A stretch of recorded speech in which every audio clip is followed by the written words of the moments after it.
Hello बच्चों, नमस्ते। कैसे हैं आप लोग? उम्मीद करूंगा आप सब अच्छे होंगे और जबरदस्त होंगे और आपकी तैयारी बहुत अच्छी चल रही है अभी। आप एक बार मुझे कमेंट बॉक्स में बताएं कि आपकी तैयारी कैसी चल रही है। जल्दी जल्दी मुझे कमेंट बॉक्स में बताएं दोस्त, आपकी तैयारी कैसी चल रही है। अगर तैयारी अच्छी चल रही है तो बहुत अच्छी बात है और तैयारी करते रहें। आज हम लोग बात करेंगे अपने टॉपिक के बारे में। टॉपिक सभी जानते हैं, हमारा जो टॉपिक चल रहा है वो चल रहा है जियोग्राफी। और जियोग्राफी के अंदर हम लोग कर रहे हैं किसको, प्रायद्वीपीय पठारों को। तो आज प्रायद्वीपीय पठार की उससे नेक्स्ट वीडियो होने वाली है। तो आज हम लोग इस वीडियो के अंदर जानेंगे और चीज़ें प्रायद्वीपीय पठार के बारे में। तो कॉपी पेन लेके बैठ जाओ हाथों में और फिर शुरू करते हैं अपना नया सा टॉपिक, बेहतरीन सा टॉपिक। कौन सा? प्रायद्वीपीय पठार। और वीडियो में आखिरी तक जरूर बने रहना और वीडियो को अंत तक जरूर देखना। ओके दोस्त, चलो लिखेंगे आप लोग यहाँ पे क्या, जियोग्राफी। जियोग्राफी हिंदी वाले भूगोल लिख लेना, कोई दिक्कत नहीं है, बराबर है, दोनों लोग के लिए समान है। बात करूं मैं टॉपिक, टॉपिक होगा आपका आज के अच्छा होगा, आप बोलेंगे प्रायद्वीपीय पठार। प्रायद्वीपीय पठार, तो ये आज का बेहतरीन सा टॉपिक होने वाला है। आज हम लोग शुरू करेंगे प्रायद्वीपीय पठार को। प्रायद्वीपीय पठार पढ़ने से पहले हमें मैप बनाना होगा। तो मैप की प्रक्रिया शुरू कर लें थोड़ा। चलो मैप बनाओ सबसे पहले। तो मैप कैसे बनाओगे? ऐसे आओगे, बनाएंगे मैप, बनाएंगे ऐसे। ओके, फिर आ जाएंगे आप थोड़ा सा नीचे, फिर हल्का से ऐसे लेंगे और फिर हल्का से ऐसे करेंगे आप, ऐसे, फिर ऐसे और फिर ऐसे, फिर आप ऐसे ऐसे जाएंगे थोड़ा हल्का से नीचे की ओर, फिर आप ऐसे जाएंगे और ये आप बन के तैयार हो जाएगा आपका भारत का मैप। ये क्या हो गया? आपका बन के तैयार हो गया भारत का मैप। ओके, थोड़ा बहुत चलेगा, कोई दिक्कत नहीं है, थोड़ा बहुत चलेगा। ओके, अब बात करेंगे हम लोग भारत के मैप बना लिया, उसके बाद आप शुरू करते हैं कुछ चीज़ों के। यहाँ पे कुछ ऐसे ऐसे ये पहाड़ी पहाड़ी पर्वत है। अब बात करूँ यहाँ पे, अगर देखोगे आप लोग तो ये कौन सा, ये हो जाएंगे आपके उत्तर के मैदान, सॉरी, ये हो जाएंगे आपके कौन से, आप कहेंगे ये हो गए उत्तर के मैदान। उत्तर मतलब उत्तर की तरफ है, ऊपर की तरफ है, तो इसको कहते हैं हम लोग उत्तर के मैदान कहते हैं। क्या कहते हैं? उत्तर के मैदान। उत्तर के मैदानों के बाद आप थोड़ा सा नीचे आएंगे, तो आप थोड़ा सा नीचे जब जानेंगे तो ये वाली जो लाइन जाती है यहाँ से, जो जाती है ये वाली, इसको हम लोग क्या कहते हैं? उत्तर के मैदान। इसको भी हम लोग क्या कहेंगे? उत्तर के ही मैदान कहेंगे। ये सर ये पर्वत है उत्तर के, ये वाले मैदान होंगे। ये क्या है? ये उत्तर के मैदान है, ये उत्तर के पर्वत होंगे। जैसे ये सारे पे है उत्तर के पर्वत है, और ये क्या होंगे? उत्तर के मैदान होंगे। क्या कहेंगे? आप कहेंगे उत्तर के मैदान। सामने देखो, सामने, हाँ सामने देखो। फिर आप थोड़ा सा जब नीचे आएंगे तो एक एरिया जानते हैं आप लोग, ये वाला जो त्रिकोण टाइप का एरिया पड़ता है यहाँ से, जो बीच में जगह जई रखी है, इस वाले एरिया को हम लोग क्या कहते हैं? इस वाले को क्या नाम देते हैं? इस वाले एरिया को आप कहेंगे प्रायद्वीपीय पठार। और आज हम लोग इसके बारे में बात करने वाले हैं। कौन सा? प्रायद्वीपीय पठार के बारे में बात करने वाले हैं। समझ रहे हो? अब भारत का मैप बनाना जरूरी क्यों है? क्योंकि आप भारत के मैप से समझ सकते हो कौन सी चीज किधर स्थित है। ओके, तो इसलिए भारत का मैप बनाना बड़ा जरूरी हो जाता है आपके लिए। फिर मैं बात करूँ तटीय मैदान है। तटीय मतलब जहाँ पानी ज्यादा पाया जाता है, पानी की मात्रा है, मैदान, तटीय मैदान। ओके, जो समुद्र से तट लगते हैं, इसलिए बोलते हैं तटीय मैदान। अगर आप जब थोड़ा सा नीचे देखेंगे तो यहाँ पे जब कुछ महाद्वीप पाए जाते हैं, इधर भी कुछ महाद्वीप पाए जाते हैं, छोटे छोटे महाद्वीपों का पठार है, तो इसे बोलते हैं द्वीप समूह। क्या बोलते हैं? द्वीपों का समूह। जैसे लक्षद्वीप समूह होगा, अंडमान निकोबार द्वीप समूह है ना, तो ये द्वीपों का समूह, इसलिए इसे द्वीप समूह कहते हैं। क्लियर? ओके, यहाँ जब आप देखोगे थोड़ा यहाँ पे इसी वाले एरिया में, तो ये कौन सा? भारतीय मरुस्थल है, जो हमने पहले बात करी थी। ये कौन सा? ये हो जाएगा आपका भारतीय मरुस्थल। मरुस्थल। ओके, तो ये आपका भारतीय मरुस्थल होने वाला है। यहाँ तक किसी बच्चे को कोई डाउट तो मुझे एक बार बताओ भैया कमेंट बॉक्स के अंदर, जल्दी से जल्दी। कोई डाउट? बोले नो डाउट तो इसको लिख लो पहले एक बार, स्क्रीनशॉट लेना, चलो स्क्रीनशॉट ले लो जल्दी से जल्दी। आई होप सबका क्लियर हो चुका होगा। क्लियर होगा तो इसको मैं मिटाता हूँ, फिर आगे बढ़ता हूँ। ओके, अब इससे इसके बात करेंगे हम लोग दंड कर्ण पठार। कौन सा? दंड कर्ण पठार। इसके बारे में बात करेंगे, क्या है ये।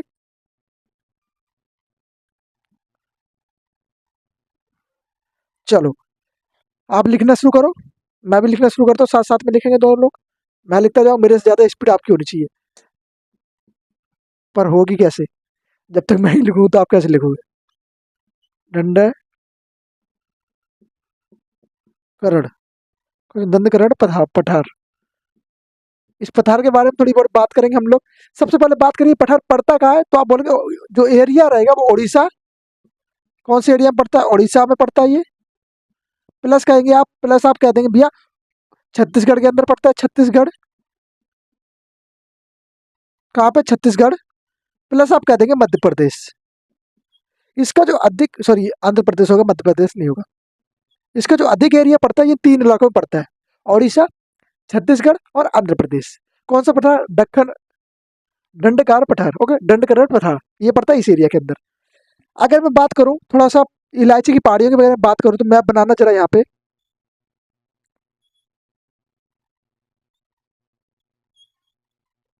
अब भारत का मैप बनाएंगे ऐसे ऐसे।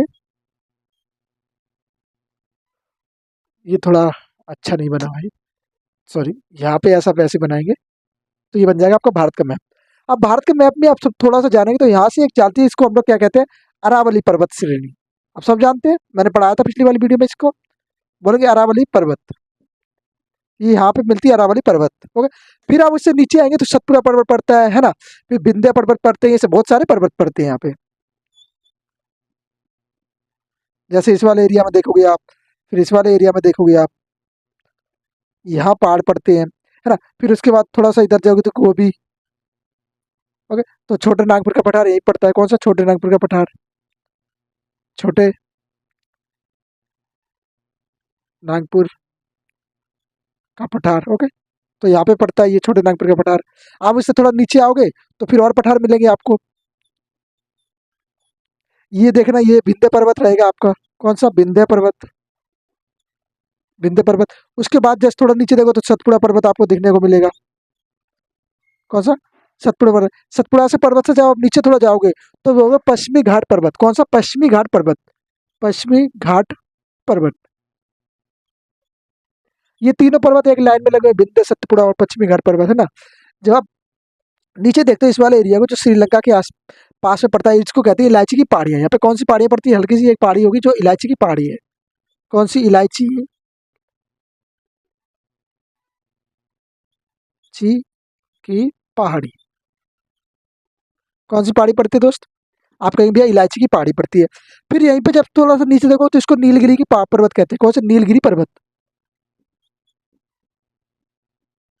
नीलगिरी पर्वत।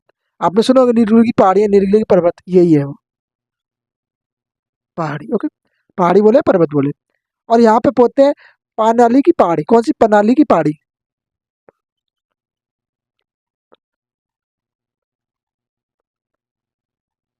की पहाड़ी।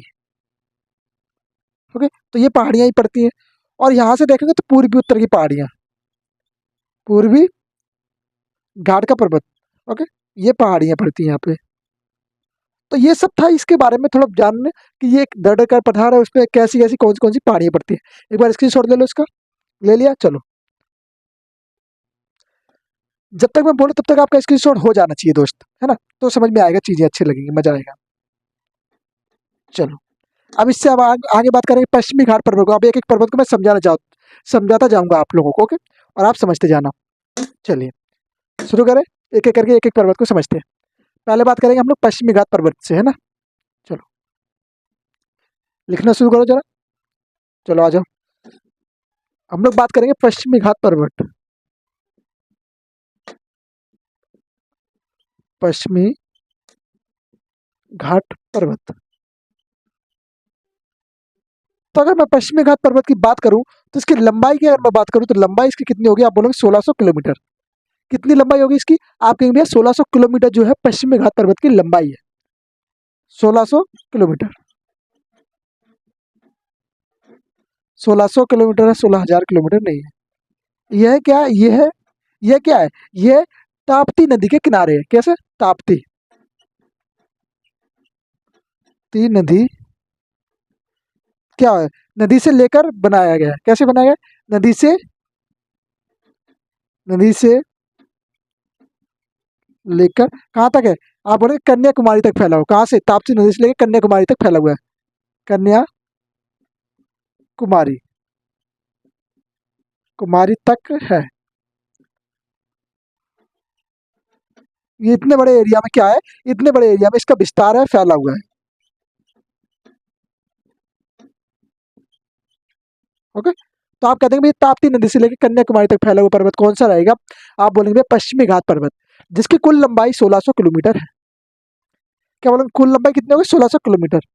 अब मैं बात करूँ इसकी औसत, औसत क्या, औसत ऊंचाई, औसत ऊंचाई कितनी है? आप बोलेंगे 1200 मीटर। औसत ऊंचाई आप कहते हैं भैया 1200 मीटर। 1200 मीटर जो है क्या इसकी ऊंचाई हो जाएगी। अगर मैं बात करूँ इसका दूसरा नाम, किस अन्य नाम क्या है इसका? सेकंड नाम क्या रहेगा? आप बोलेंगे सह्याद्री। सह्याद्री भी किसको कहते हैं? इसको ही कहते हैं। क्या कहेंगे आप?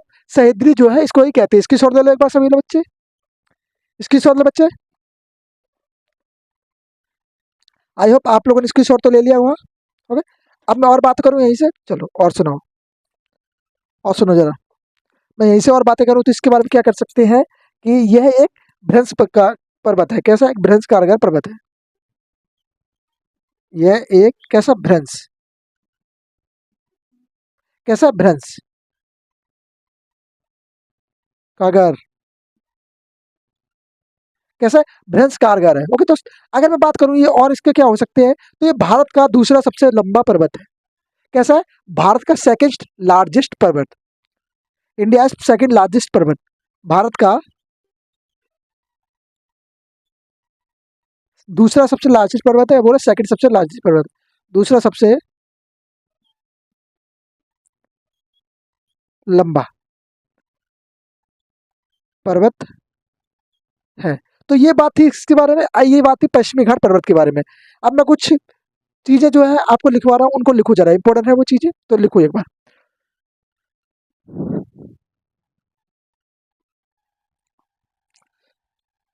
हाँ जी भाई बच्चे, आ जाओ वापिस।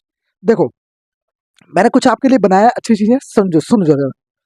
सुनने के लिए क्या है कि हम लोग बात करते हैं पश्चिमी घाट पर्वत की, और पश्चिमी घाट पर्वत में हम लोग बात कर रहे थे किसकी?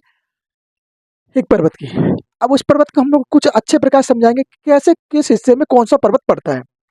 जैसे अगर बात करें हम लोग ऊपर महाराष्ट्र की ओर बात करें, और तो यहाँ पे कुछ पर्वत पड़ते हैं, जैसे कुल्लू सुबाई, कुल्लू सुबाई पर्वत पड़ता है। उसका ये एक हिस्सा है जिसको हम लोग कहते हैं महाराष्ट्र की सबसे ऊंची चोटी। कौन सी है? कुल्लू सुबाई जो है क्या है? ये महाराष्ट्र की सबसे ऊंची चोटी है। कहाँ की? महाराष्ट्र की। इसको हम लोग उत्तरी सह्याद्री के नाम से भी जानते हैं। उत्तर सह्याद्री की सबसे ऊंची चोटी कहते हैं इसको हम लोग। और महाराष्ट्र में आप देखेंगे तो महाबलेश्वर पड़ता है। कौन सी? महाबलेश्वर की चोटी पड़ती है। कहाँ पे? महाराष्ट्र के अंदर। कौन सी चोटी पड़ती है? महाबलेश्वर की चोटी पड़ती है। कहाँ पर? महाराष्ट्र के अंदर। ये दोनों जो है कहाँ पर स्थित है? आप कहेंगे महाराष्ट्र के अंदर, एमएच। कहाँ पर? एमएच। आप लोगों ने किसी गाड़ी पर नंबर देखा होगा, जब महाराष्ट्र की जो गाड़ी होती है उसका नंबर क्या होता है? एमएच। तो शॉर्ट फॉर्म में हम उसको एमएच कहते हैं। ओके, अगर मैं बात करूं तो महाबलेश्वर में क्या है? तो महाबलेश्वर में श्री कृष्ण, जो कृष्ण नदी है उसका उद्गम स्थल है। कौन सा? कृष्ण नदी का ये उद्गम स्थल होता है। क्लियर? बोलेंगे हाँ जी भैया क्लियर। अगर मैं बात करूं इसको हम लोग क्या किस नाम से और जानते हैं? कुल्लू सुबाई को हम लोग कहते हैं इसे छोटे महाराष्ट्र का, क्या बोले, महाराष्ट्र का एवरेस्ट कहते हैं। क्या कहते हैं? महाराष्ट्र का एवरेस्ट, क्योंकि महाराष्ट्र में सबसे ऊंची चोटी है। कौन सी? कुल्लू सुबाई। कुल्लू सुबाई जो है महाराष्ट्र की सबसे ऊंची चोटी है, इसलिए हम लोग इसको महाराष्ट्र का एवरेस्ट भी कहते हैं। पेपर में बनने लायक प्रश्न है, याद रखना इसको। क्लियर? चलो आओ नीचे देखो आप सामने। मैं बात करूं उससे नीचे हम लोग इसको दो भागों में डिवाइड करते हैं, एक तो उत्तरी भाग और एक पश्चिमी भाग। दक्षिण पश्चिम भाग में हम लोग डिवाइड करते हैं उसको, तो सुनो जरा। दक्षिण सह्याद्री की सबसे ऊंची चोटी है कौन सी? ये वाली। यहाँ से आप जानेंगे तो सबसे ऊंची चोटी हो जाती है। ओके, अगर मैं बात करूं कुद कुद्रमुख, कौन सी? कुद्रमुख और ब्रह्मगिरी।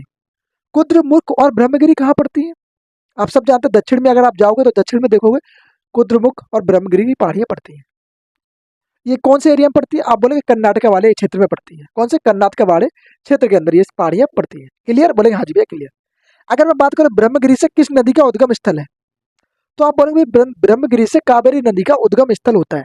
कौन सी नदी? क्या कहेंगे दोस्त? आप कहेंगे बच्चे कावेरी नदी का उद्गम स्थान होता है। क्लियर? बोलेंगे हाँ जी भैया। अगर आप मैं बात करूं थोड़ी नीचे आओगे तो पश्चिमी घाट पर्वत यहीं पे पड़ता है। कौन सा पर्वत? आप कहेंगे भैया पश्चिमी घाट पर्वत। क्लियर? तो ये थे आज हमने जो जाना, वो जाना प्रायद्वीपीय पठार के कुछ भाग के बारे में। क्या जाना? प्रायद्वीपीय पठार के कुछ भाग के बारे में जाना। अब कुछ नोट लिखने वाली चीज है, उसको लिखना जरा। इसका स्क्रीनशॉट ले लो एक बार सभी बच्चे।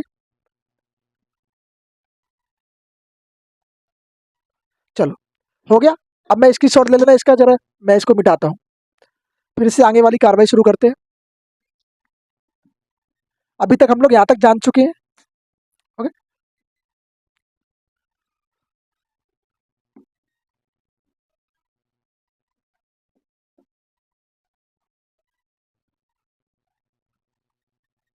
चलो कुछ नोट लिखने के लायक क्या चीज़ है, नोट लिखो जरा। नोट करना, पश्चिमी घाट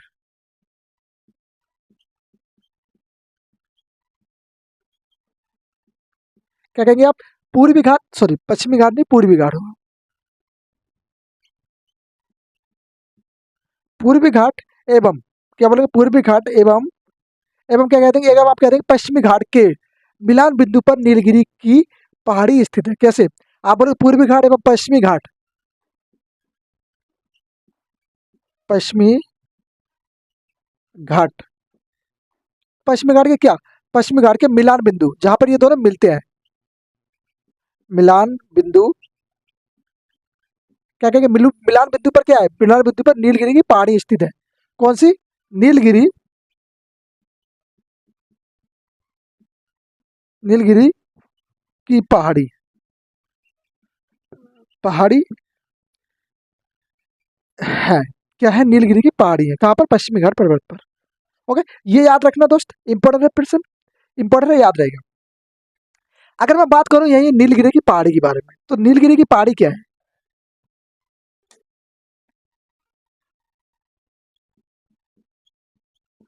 गिरी, नीलगिरी पहाड़ी। अब थोड़ा नीलगिरी की पहाड़ी के बारे में बात करा जाए तो ये किस क्षेत्र में पाई जाती है, पहले बार कर्नाटका, केरल और तमिलनाडु, कौन से क्षेत्र में पाई जाती है, ये तीन क्षेत्र इसके इसके अंदर आते हैं। आप बोलेंगे भैया कर्नाटका, कर्नाटका प्लस केरल प्लस आप कह देंगे तमिलनाडु, कौन सा, तमिलनाडु। अगर मैं बात करूँ ये ऊंची चोटी कितनी है, ये ऊंचाई इसकी कितनी है, ऊंची चोटी कहाँ की, आप बोलेंगे भैया ये ऊंची चोटी है कहाँ की, डाडा बेटा की, कहाँ से, डाडा बेटा कहाँ पड़ते हैं, तमिलनाडु के अंदर। इसकी सबसे ऊंची चोटी क्या रहेगी, डाडा बेटा, बेटा, डाडो सॉरी डोडा बेटा, डोडा बेटा कहाँ पड़ती है, ये पड़ती है तमिलनाडु के अंदर। अगर मैं बात करूँ डोडा बेटा की हाइट, तो अगर आप कहेंगे हाइट जो भैया इसकी हो जाए कितनी, आप बोलोगे 2637 मीटर, क्या कहेंगे आप कहेंगे 2637 मीटर जो है डोडा बेटा की हाइट होने वाली है। ये क्या, ये तमिलनाडु की सबसे ऊंची चोटी है, सबसे ऊंची चोटी कहाँ की है, तमिलनाडु की सबसे ऊंची। मैं डोडा बेटा की बात कर रहा हूँ अभी, नीलगिरी की पहाड़ी की नहीं, नीलगिरी की पहाड़ियों में स्थित है ऊंची चोटी है। ओके, अगर मैं बात करूँ सेकंड सबसे लार्जेस्ट क्या है, लार्जेस्ट दक्षिण की चोटी है, सबसे दक्षिण में सबसे बड़ी चोटी, सेकंड, सेकंड सबसे ऊंची चोटी, ऊंची चोटी, चोटी कहाँ पर है, आप कहेंगे दक्षिण वाले एरिया में, कहाँ पर, दक्षिण वाले, दक्षिण भारत में, दक्षिण भारत की, साउथ इंडिया की। ओके, साउथ इंडिया की फिर ये क्या है, सबसे ऊंची चोटी है। ओके, यहां मैं बात करूंगा नीलगिरी की पहाड़ियों में, तो कौन सी जनजाति निवास करती है, तो आप कहेंगे डाडा जनजाति निवास करती है, कौन सी, डोटा, टोडा जनजाति, कौन सी, टोडा जनजाति। आप कह देंगे भैया इस क्षेत्र में जो है टोडा जनजाति निवास करती है, कौन से, नीलगिरी की पहाड़ी वाले क्षेत्र में। ओके, यहाँ पे अगर मैं बात करूँ शीत घाटी पाई जाती है, कौन सी घाटी, शीत घाटी, यहाँ पे लिख लो जरा, यहाँ पे कौन सी घाटी पाई जाती है, आप कहेंगे शीत घाटी, शीत घाटी। अगर मैं बात करूँ शीत घाटी तो पड़ती कहाँ है, आप कहेंगे केरल के अंदर पड़ती है, कौन से क्षेत्र में पड़ती है दोस्त, आप कह देंगे बच्चा केरल के अंदर पड़ती है। ये जैव विविधताओं से बना हुआ है, हाँ जी भैया, जैव विविधताएं यहाँ पे पाई जाती है, सदाबहार वन पाए जाते हैं, क्या पाए जाते हैं, जैव विविधताएं पाई जाती है, जैव विविधताएं, जैव विविधता, विविधता एवं क्या कहेंगे, एवं कहेंगे सदाबहार वन, सदाबहार वन। ओके, तो ये यहाँ पे पाई जाती है। और क्या कह सकते हैं आप, और कहेंगे भैया ऊंची उकटक मंडल, यहाँ पे क्या पाया जाता है? ऊंची, ऊटी, ऊटी सॉरी ऊटी,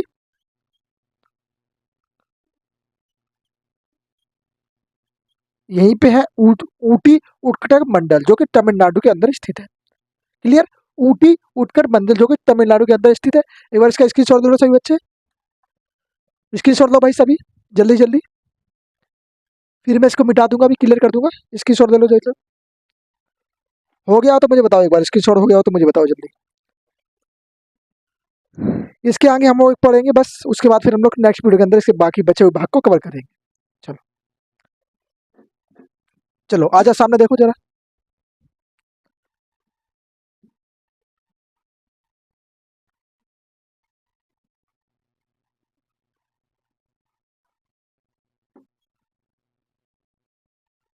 आ जाओ, आ जाओ बच्चे सामने देखो सामने। अगर मैं बात करूं अन्नी मुड़ाई की पहाड़ियां, क्या बोले? अन्ना मुड़ाई की पहाड़ियां, अन्नाई मुड़ाई, मुड़ाई क्या बोलेंगे? मूल सॉरी मुलाई, पहाड़ी, ओके।